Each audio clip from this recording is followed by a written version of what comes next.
Karanlık sözler yazıyorum hayatım hakkında. Aşklarım, inançlarım işgal altındadır. Tabutumun üstünde zar atıyorlar. Cebimdeki adreslerden umut kalmamıştır.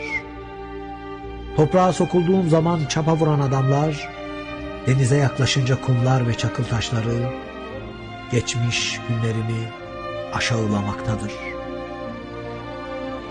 Karanlık sözler yazıyorum hayatım hakkında ve rüzgar buruşturuyor polis raporlarını.